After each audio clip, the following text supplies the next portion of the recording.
Good evening and welcome to our broadcast. I'm happy to be meeting with you today and to really get this chance to touch in on a topic that's near and dear to me. And I want to invite you into exploring this topic as well. And that is the topic of the ground of being. And I think that for a lot of people who hear this phrase in spiritual circles, there might be a big question mark around what does that mean, the ground of being? And I think that people use that term in different ways.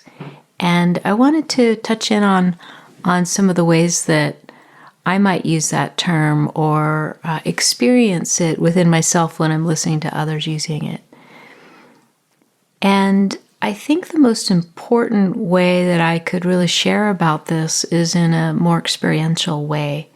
And so I wanted to invite you into that mode of listening where you're really following along within yourself and exploring the territory that I'm speaking to and really getting a sense in your own direct experience of what this term is pointing to, this phrase. And so I thought I'd just start out with something that's a little bit less related to the term directly, but yet perhaps a doorway.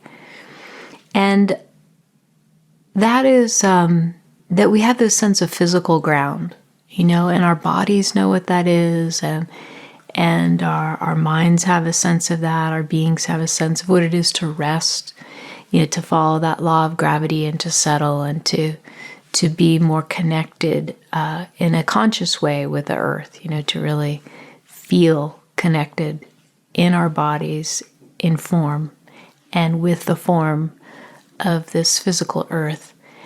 And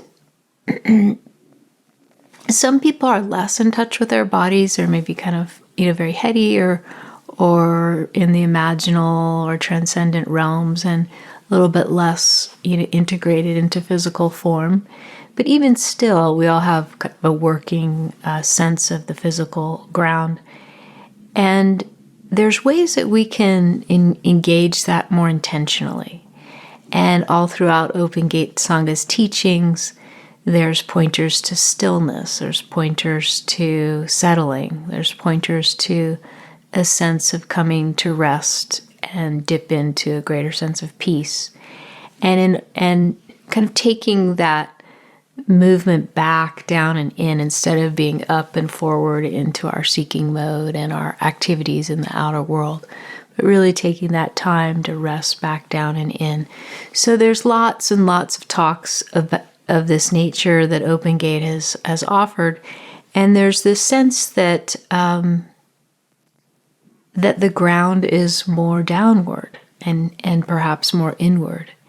And that's an experiential thing. And so the more you've really sat in your meditation or throughout your life, really sense that sense of stillness or rest within, there begins to be a more alive sense of what that is. And that sense of deeper stillness becomes a more conscious thing that you recognize, because in the midst of activities, it often gets missed and it seems so subtle compared to the gross realm of a subject-object relationship. And so this sense of orienting toward the physical earth is a very yin activity. When you think of the yin-yang symbol or the yin-yang symbol, as some Americans may say, there's that sense of, the yang being more upward, more outward, more active, and the yin being very down, inward, and more solid. And so when I think of the ground of being, I really feel this kind of coming forward in my body memory, in my consciousness, this greater sense of stillness. And that it's that perfume of stillness that you can sniff out in your spiritual practice to get a more immediate sense of entering into this ground of being. And you can even, if you like, and this is a quick side note, if you're more comfortable with moving meditation or moving in the world, you can actually, you very consciously place your feet as you walk along the earth, especially out in nature. It can be a really beautiful thing. And there's a way that you can make that conscious touching into the earth. One time I heard a Zen Buddhist monk. He was actually a blind monk, which was interesting, and his specialty was shiatsu massage. And he had such a subtle gift with his hands and sense of touch that he relied upon because he didn't have the sense of sight. And he mentioned in a talk that I heard once that it's a beautiful practice to give shiatsu to the earth as we take each step. It's that kind of acupressure of intentionality that develops this kind of relationship with this element of earth that brings its solidity, its constancy forward in our systems, in our nervous systems, in our bodies, in our consciousness, in a way where it really offers this transmission of constancy, of stillness that's very expressive of qualities that we associate with our eternal nature, that sense of constancy and ever-present consciousness. So we have all the comings and goings of activity, and then there's that ever-present sense of what is bearing witness to that, of what is awake to that, of what is registering, how that is registered in our physical bodies. So now moving on to this topic of the ground of being, which is used in more existential ways than more so than these physical ways that I'm speaking of. There's different ways that I believe people use that term, and there's two kind of principal ways that I've noticed. And so one is more of the wakeful consciousness, like when you're here right now and you can follow along with me. There can be a sense of being aware of whatever you're aware of, and if it's helpful just to get an exaggerated sense, you could call a few things out, like, okay, I'm aware of certain sights. I'm aware of certain sounds, like Mukti's voice. I'm aware of certain sensations, like the air that's touching my skin or the chair that my body's resting upon, for example. So there's this way that often our attention goes to the world of objects, but when you follow an exercise like this, the opportunity would be to get a sense of what is aware of this whole realm of arisings, of objects that are expressing, and perhaps they're more still, like the screen in front of you. Perhaps they're moving, like the words that I'm using are changing and shifting as I speak various sentences. And so there's this whole sense of the moment orchestrating itself as this display of appearance. And there's also that sense of what is aware, what knows that you're having a certain experience right now, what knows that you exist, what knows that you're listening at present. And so as you take this time to settle and let your energies detach from going out toward the realms of objects and appearances, as you let that energy recede and inhabit a greater sense of what's looking, what's perceiving, what's listening, what is aware of these appearances, the more you get a sense of your eternal nature. Now, as you relax more into listening, or let's say into meditation, or you physically relax more and settle, you might notice that that sense of the observer, that sense of the one who is aware, becomes more simple. It leaves all the descriptors of what's occurring out here. And it's as though the mind can become more still and detached from labeling, what it hears, what it sees, what it perceives. It can detach from the business of narrating your experiences and asserting your preferences and thought or things like that. So the more the mind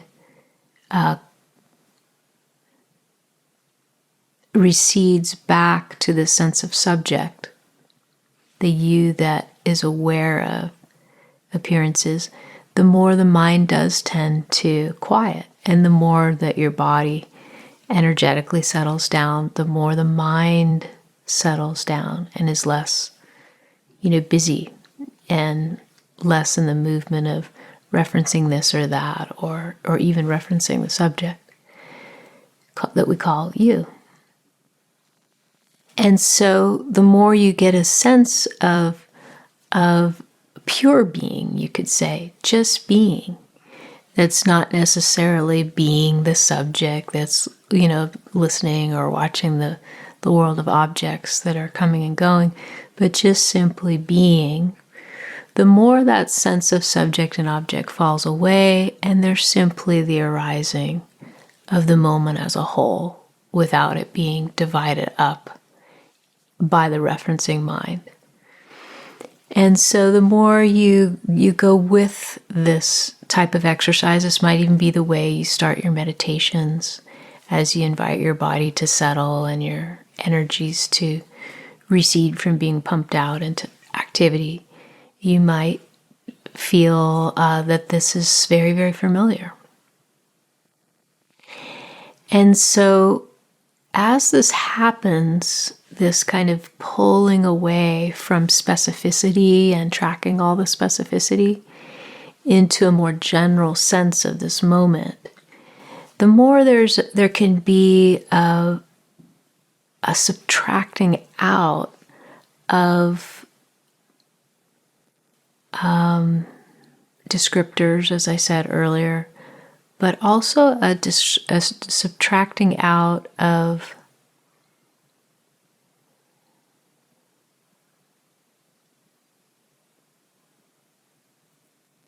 any sense of the personal experience. It becomes more of a quiet experience of the quiet looking out your eyes, and that settled stillness or peace expressing in your being. And so this sense of being that is, in a way, it feels more unconditioned. It's not so conditioned by all the qualities that we assign everything. It may still have those qualities, but the part of the mind that references all of the specific conditions and qualities and is narrating that or tracking that, all of that comes to rest. So there's this more sense of seamless moment. And in that quality of being less conditioned experience, the conditions kind of fall away into the simplicity of the moment, the more you get a sense of this ground of being that expresses prior to all the assigned characteristics and specific entities of this person or this creature or that creature or this thing or that thing, or myself as this role or that role or this identity or that identity, as all that conditioned sense of habitually relating to ourselves and others and to life settles. we enter into the unconditioned. Now, of course, you can't take this too literally, because as I said, what is, green in front of you, or what is blue, is still that color.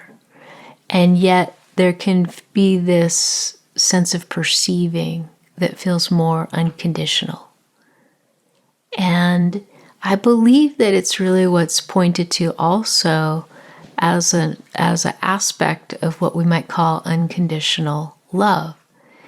There can be a sense of that love expressing without the conditions of the personality and its preferences and agendas and ways that it wants to insist on certain outcomes.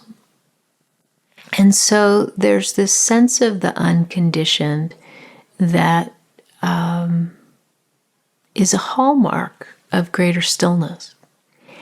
And it's this unconditioned sense of being that many people are speaking about when they refer to the ground of being. It's that sense of the neutral ground prior to, all the specifics that our minds just quickly extrapolate and assign to whatever's before us, or our hearts quickly, place upon our experience. Now, it's nothing wrong with these functions of mind and heart, but for the purpose of this talk, I'm pointing to a certain perspective that is more of the unconditioned state. And sometimes Adya's beautifully called it, the immaculate. You could think of it as this sense of the immaculacy of being. And so this is a way to sense what is pointed to in beautiful teachings throughout history, where there's this pointing to the ground. And you could think of it as the holy ground, the sacred. And we have, of course, other ideas of the holy ground. But for the purpose of this talk, just to give you a flavor of what I'm pointing to so you could try it on for size, it's that sense of this immaculate ground that's pristine without being overlaid upon. And so that's one way to sense the ground of being. And I would say that that's primarily a wakeful exploration. But there can also be a sense of the ground of being that is encountered through a way of contemplation, a way of inquiry or exploration, perceiving more from a sense of being, placing our attention wholly, fully upon, let's say, a question, an inquiry question, or a contemplation. It's a kind of gathering of consciousness. And sometimes it's through meditation techniques which interiorize the mind or interiorize attention into a state of deep, deep stillness, for example, that really helps our consciousness recede from the world of form into a very distilled quality of depth in this sense of quiet. And we do this really when we fall asleep at night. There's a kind of receding into sleep, and we leave the activity of the senses and go into this deep sense of rest. And when we go into this sense of depth, which is not only during sleep, but let's say in for the purposes of this evening talk, you could just get a sense of taking what I was saying further, what I was saying earlier about unhooking from the activity of assigning and defining and describing experience and referencing subject and object, and just coming into that sense of resting down and in. And then to really gather your energy further into a deeper, deeper, deeper sense of stillness and quietude and resting. Then there's this kind of pull of energy into a kind of stillness that really subtracts it out of the more yang aspects of the moment into that very yin experience that takes you to a kind of like reset. Now, when you think of a computer and you think of powering down the computer, and then, later when you turn it on, you're rebooting it, you're firing it up, and then it kind of assembles all of the particulars of the operating system. It's much like our own consciousness. We wake up in the morning and it all starts to reassemble. Like, oh, it's daylight, or it's this time of the morning, and oh, it's this day of the week, it's this season of the year, and oh, this is what I need to be doing today. And before you know it, there's this like quick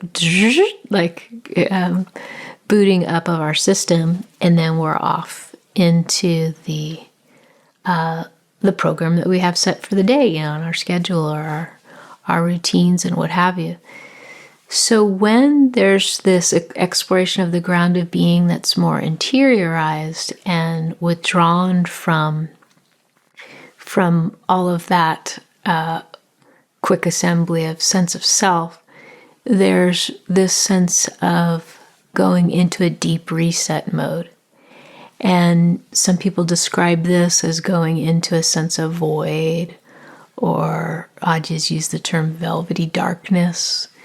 There, can be that sense of the senses receding from the world of form into this, taking this deep, deep dip into the well of stillness that is really prior to any attributes of like color, sound, identity, overlays, etc. So there can be this sense of deeply interiorizing and touching into this sense of ground that once again is a realm of the unconditional, the unconditioned. So it's this direct encounter with a sense of beingness that is not ascribed all these attributes. It's prior to that. And when we have our attention move in this way and go to a more interior meditative experience, or even go to sleep at night, but it's a different thing when we do so consciously, and we deliberately have the intention to encounter this velvety darkness or this depth. That's different than when we just kind of check out and go to sleep, where there's a kind of intimacy with that sense of void, or velvety darkness is a nicer way of putting it.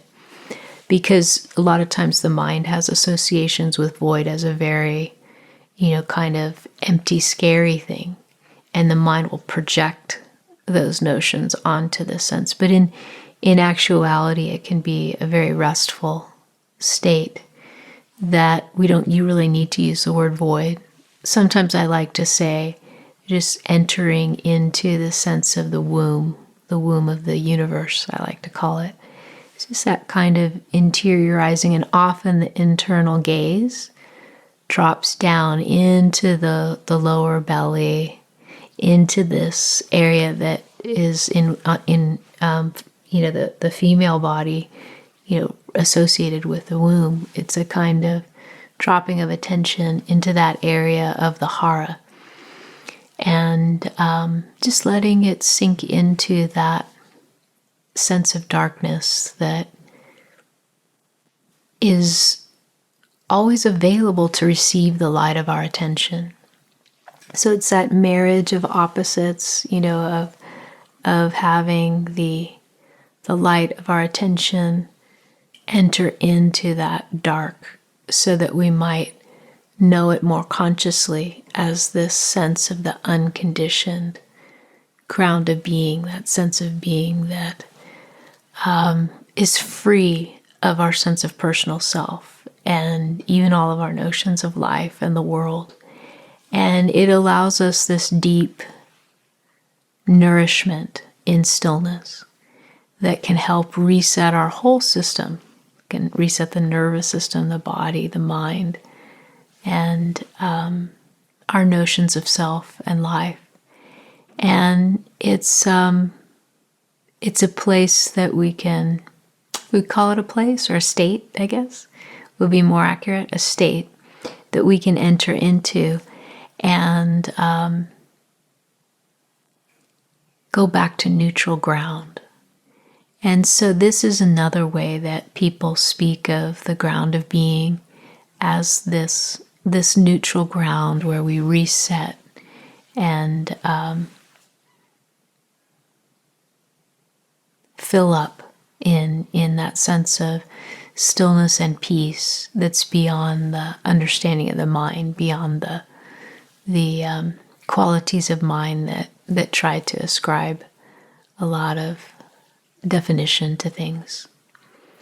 So because I'm speaking about this, I'm also describing the ground of the unconditioned using a conditional language, but hopefully the pointers will point you in your direct experience beyond the words. And that's really what's most important in all of this and all of the teachings on a path of realization, is to let your consciousness journey to what is below the words, what is prior to not only the words, but this conditional realm.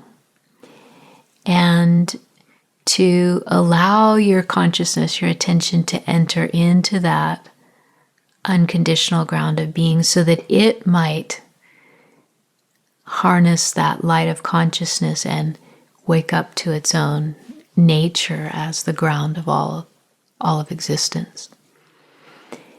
And so that's a big thrust of this kind of teaching. So there's a way that this sense of the ground of being really quite practically speaking enters into our everyday. And now, so I'm shifting the topic of the talk just a little bit, but please internally continue to orient toward that sense of reset, of resting back down and in, that sense of this ground of being that is more neutral. So from that place of listening and of being, I invite you now to journey with me into this other aspect of this, which is an aspect that comes up when you as an individual, myself as an individual, have our minds go into experiences where the mind reaches its limits, or the mind feels like it doesn't know how to respond to something that's occurring in our world. It doesn't know how to respond to a dilemma, something that seems to be, a big problem. It doesn't know how to respond to what we feel, or how active our mind might be, or how our mind might be behaving. Might be becoming forgetful, or it might be becoming more escapist, and more into the fantastical realms. There's all these different things that can be happening, and some part of us that we were talking about earlier knows that we're experiencing what we're experiencing, but the knowing of that can still, like we can know, let's say that we don't know how to solve something. But even though we know that we don't know, we often, as human beings, you could see if you fit into this, most human beings do, we often have habits of the thinking mind that seek to know, to, let's say, solve a situation so that we can be at rest or, feel more at peace.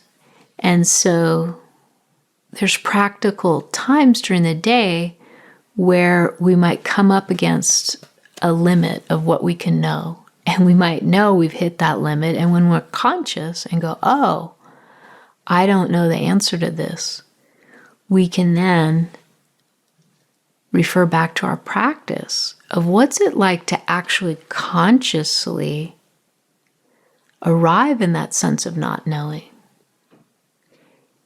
And at first, it might feel like it's a mental exercise. Oh, I don't know the answer to this. And then our mind kind of registers, oh, it doesn't know. And then there's an opportunity to move beyond the not knowing in thought to a sense of allowing ourselves to not know in thought, that sense of resting in a greater sense of allowance, that kind of back down and in again. And then can be a sense of opening to a way of perceiving that's not being forced through the thinking mind, like not insisting that we have to know in thought, but a kind of opening to a type of receptivity where we can really feel, once again, like we're returning to this sense of ground, where we're going into a more neutral, less personal experience, where we're opening to the moment as it's presenting, just as it's presenting, which includes that we don't know how to solve something, or that we're feeling the way we feel, or reacting to what's happening in the world out in front of us. And we can consciously return to this sense of ground, especially with lots of practice and, with a real interest in what it is to allow ourselves to not have to know in thought. And so we're entering into what is often called the unknown. Now, many people don't really associate the unknown with the ground of being, but they actually come together really nicely. So we can get that in our bones, in our system, when we engage in these explorations. We can encounter to rest in the sense of not having to know, still being willing to know, but not insisting and going into that seeking mode of thought where it's just scrambling to, I gotta figure this out. It's resting, like what I like to call like prior to problems, where you rest in more of this unconditional ground of being, where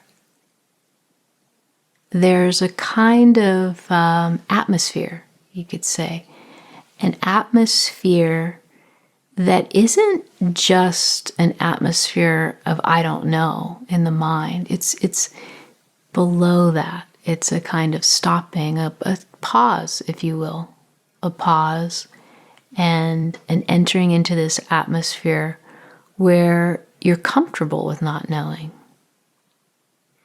You're also quite comfortable with knowing if some known might arise. But it's this atmosphere or this ground where the knowing is invited, but not insisted upon. And so this is a wonderful way of approaching life. And it's a realm, an atmosphere where lots of qualities of experience come to the foreground that are more subtle qualities of experience. And people will use these phrases like, listening for the still small voice, or feeling for what you're called toward, what you're leaning toward. There can be a sense of having a gut instinct about something. Like my gut tells me that things are going to go in this direction. Now that can get tricky. I've noticed, when I've observed people playing poker, that they'll have these gut instincts, but they don't necessarily feel like they're very in touch with a deeper sense of themselves. So what I'm really encouraging you toward this evening is this sense of connecting with a realm of knowing that this ground of being supports, that this realm of knowing that's not a knowing of thought. Thought may play its part in some degree. Maybe you've studied different angles of the dilemma that you're looking at, or a problem that you're looking at, that you've looked at it from different sides. So that might be in the atmosphere, in the mix. But really it's about going into this sense of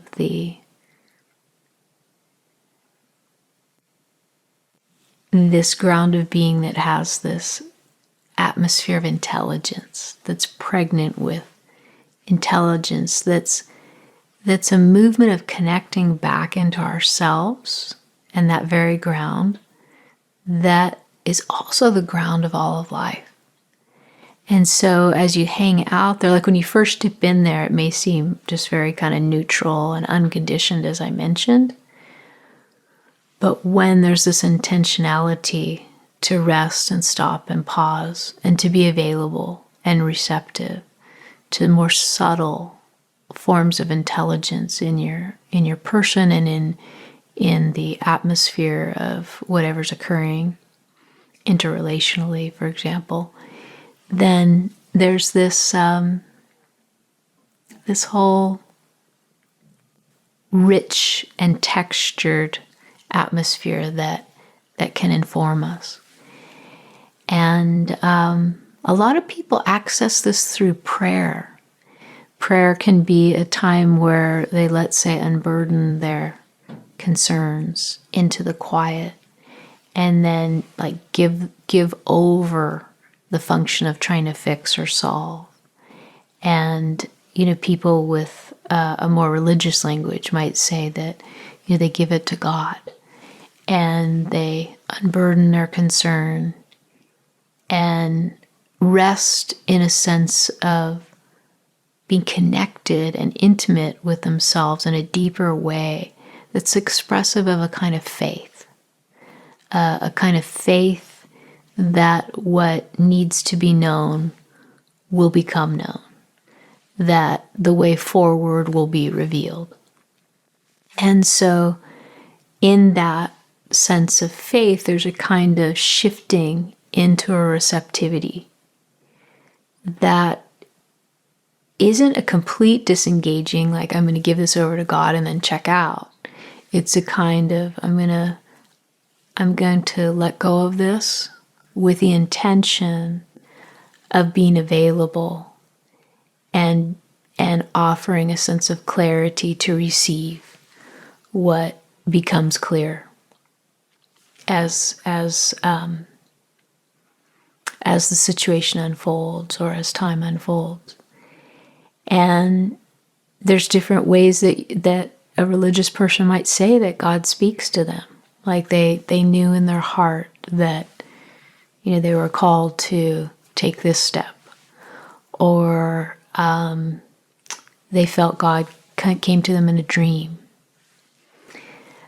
Just recently I was speaking about a neighbor that I had talked to who had at one time in her life had this dream about a fire that she was told would come to toward her house, and she was really drawn to like clean all the underbrush around the trees around her house, and that this fire did indeed come to her house a couple weeks later, and she had been right on it, like doing all this yard work because the dream was so vivid and powerful.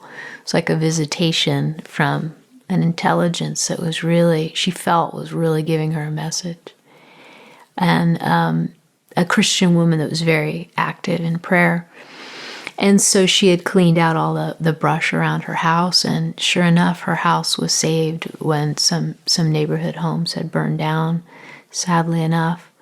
But those same neighbors were like, "What are you doing? Like doing all this clearing in your yard?" And she told them about the dream and everything, but they didn't follow her lead. So it was just an interesting thing how she would phrase it, was that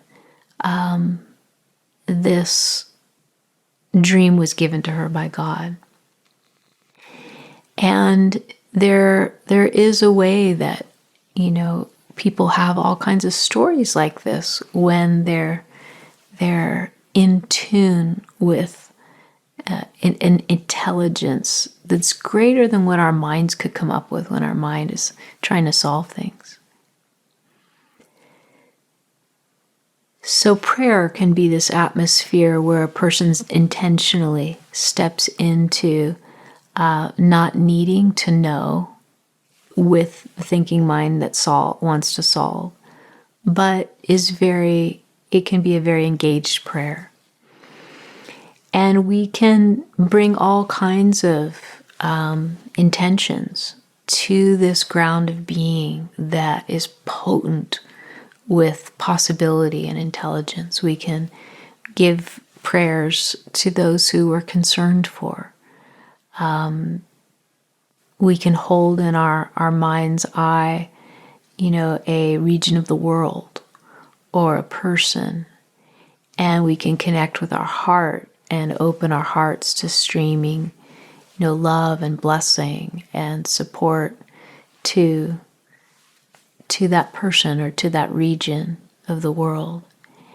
And so there's many ways that when we drop back into this sense of the ground of being that's less conditional, we can free up our hearts and our minds so that they're more receptive, that they become channels for receiving dreams or receiving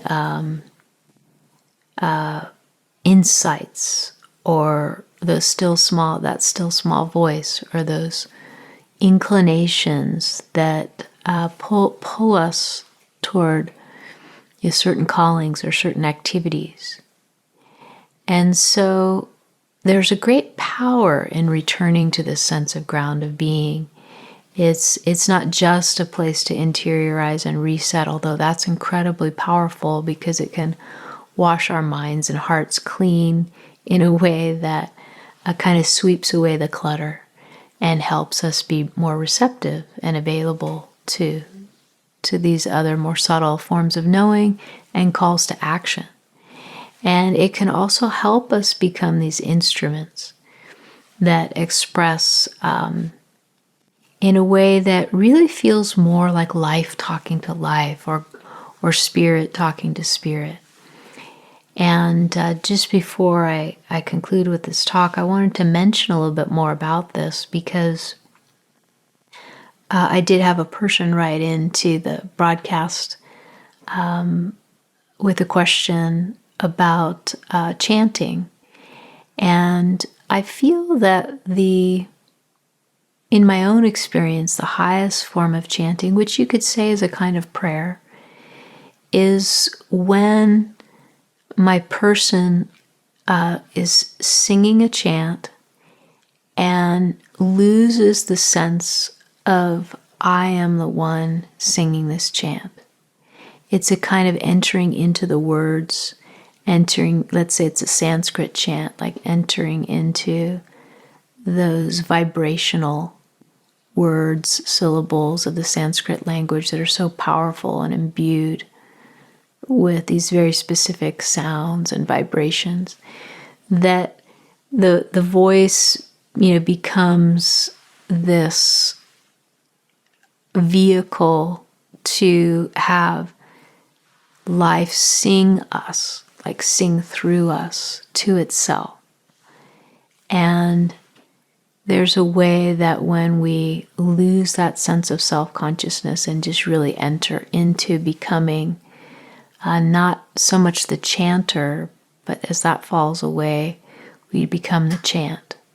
We become the song, we become the vibration, we become the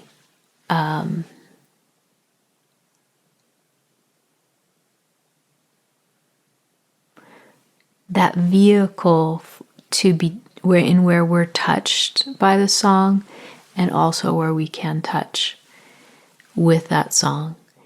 And there's this kind of completion of a circle of like God singing to God, or life singing to life through us. And a lot of real true meditative activities can be like that, where we put our attention into our heart and just let our heart speak and let it pray and get our mind out of the equation, or where we just dance and where we become the dance. Yeah. Get where I'm going with this? You become the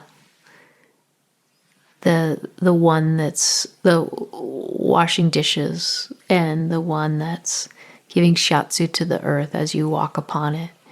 And there's this sense of really entering into the activity, expressing what in Zen they've, often said as carrying water and chopping wood, as being this essence of Zen. It's whatever it is you're doing, it becomes the meditation, you could say, or it becomes the arena in which the sense of meditator gives way to the activity, or in the sense of sitting meditation to, you could say, non-activity of the person, but of course the whole moment is expressing in this very alive way.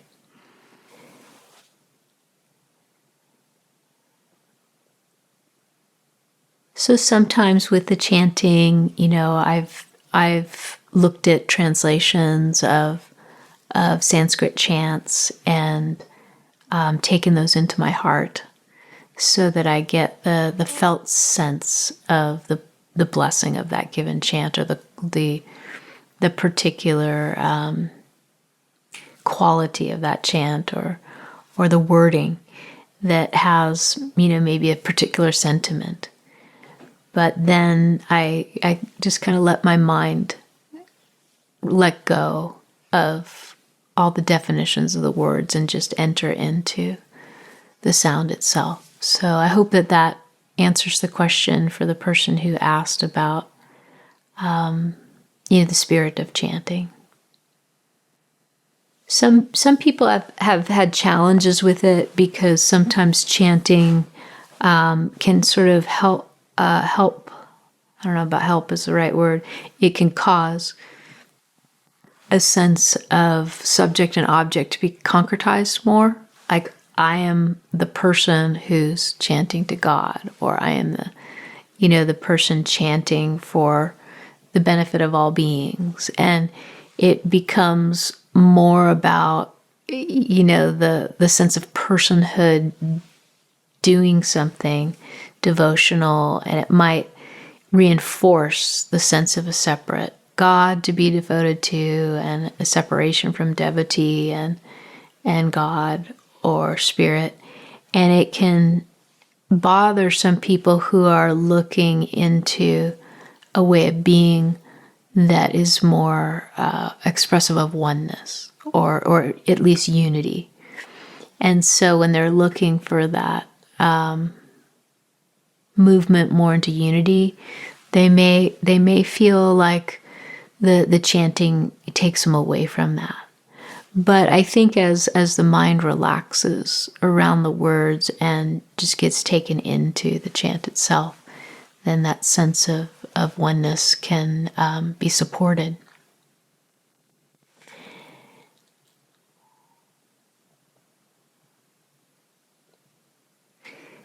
So I thought just for the last few minutes of this talk, I know normally sometimes the broadcast is a full hour and a half, but I'm just going to end a little bit sooner this evening, and because it's feeling more complete, and I don't want to overfill you.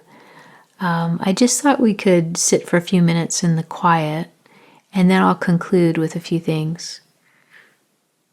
So just inviting once again this sense of resting down and in, energetically, physically, but even like with your attention, just letting it rest back in as though toward the back of your eyes or the back of your head, and just letting it settle down so you're more aware of your physical body and the chair or surface you might be sitting on or lying upon.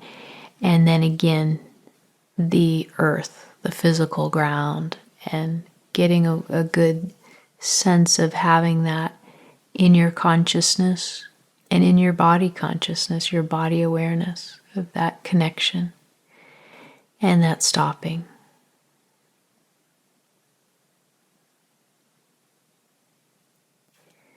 And opening with a sense of receptive awareness, being curious and sensing what it is to stop, sensing the quiet and peace below activity of mind, below activities in the room, beyond the room, sensing that ground beneath all the comings and goings and changes. It's more neutral, more quiet.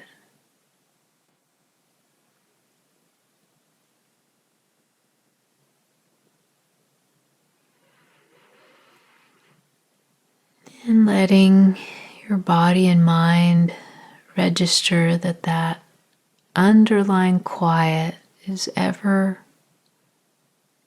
present, even when sometimes it seems like it's not. The more you're in relationship with this sense of quiet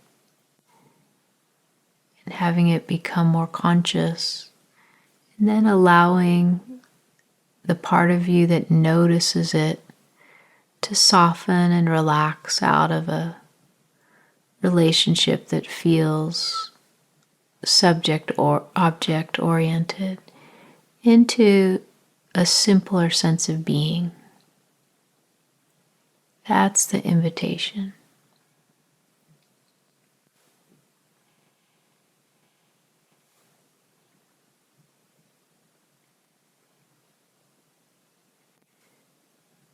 So throughout the day or the beginning or end of the day, perhaps, it can be a wonderful practice to dip back in to this sense of the ground of being, to allow all the movements of mind and emotions to come to rest there, and to return to that sense of the womb of the universe. Or it can feel like laying your head down in the lap of the quiet. This can be a wonderful, wonderful practice. And it can begin to loosen all the ways that you might habitually perceive and orient in ways that might feel more coarse. And it can help smooth and soften those. And just open us to a greater receptivity.